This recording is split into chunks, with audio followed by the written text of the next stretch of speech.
What do you think?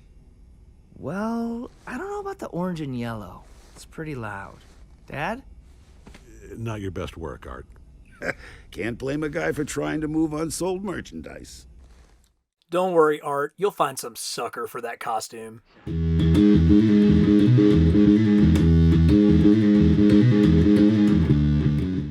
Hey y'all, welcome back to Carbon Scoring, your home for comic history and action figures. I can't tell you how excited I am after watching the first season of Invincible on Amazon Prime. This book was hands down my favorite superhero title so far this century, and to see it come to life so accurate to the comic, it's like a dream. Robert Kirkman, Cory Walker, and Ryan Ottley took the classic superhero coming-of-age story and turned it on its head, with incredibly well fleshed out supporting characters, multiple plot lines years in the making, and violence.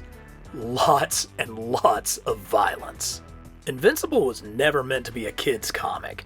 It dealt with issues from genocide to rape, and that may be why we've had so few action figures. But the ones we've gotten have been pretty dang good. So let's take a look at them. And hey, if you're enjoying what we're doing, tell us about it, and hit subscribe.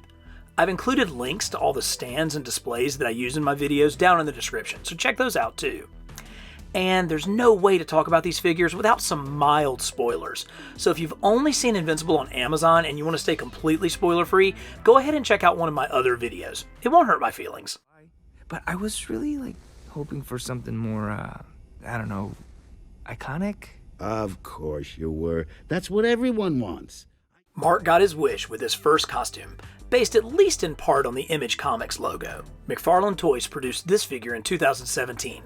It was about 5 inches in height and featured a sleek, comic-accurate sculpt. The paint applications were stellar. The yellow and blue really popped off the black base suit.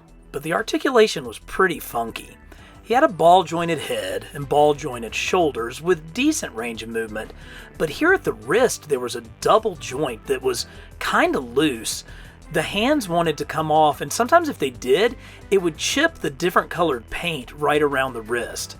The standard T-joint crotch really kinda limited the flight poses, but he did have a ball-jointed knee, swivel rocker ankles that got a pretty good range of motion. It was clear that articulation came secondary to the sculpt. This version of Invincible did come with flying hands and grabby hands, but no fists. Released at the same time was Adam Eve. Eve came in her classic costume with 3 sets of hands, the grabby ones, a flat pair for flying poses, and fists. Yep, Eve came with fists. Her costume allowed for some added articulation that Invincible didn't have. Gone were those weird double wrists, and included was an ab crunch as well as some lateral movement at the hips. This lets her get into some better flight poses as compared to Mark. Aw, don't they look cute? But wait, have you read Invincible? Yeah, that's more like it. Mark and Eve both came in horrifically bloody versions, because of course they did. This isn't the latest issue of Spider-Man, guys. Invincible exists in a world with enormously powerful, violent beings who like to do their damage up close and personal. Eve and Mark were pushed to the brink and beyond numerous times during the book's run.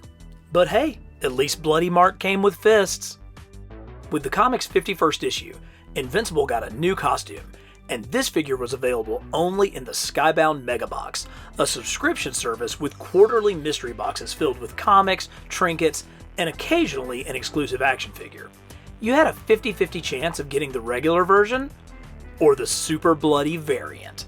Later boxes had Adam Eve with her prosthetic leg, again with a 50-50 chance of getting the bloody one. So the McFarlane line really consisted of just 2 characters, with 4 different versions of each. With the virtual library of characters at their disposal, it seems a waste that Image partners Robert Kirkman and Todd McFarlane couldn't produce a wider range of figures. I guess they were too busy making a gazillion dollars off of Walking Dead toys. So for now, we're going to stick with Adam Eve and Invincible. But who would you like to see rendered in plastic from either the show or the comic? Let us know in the comments. And remember to subscribe to Carbon Scoring as we strive to give you the very best of comic history and action figures.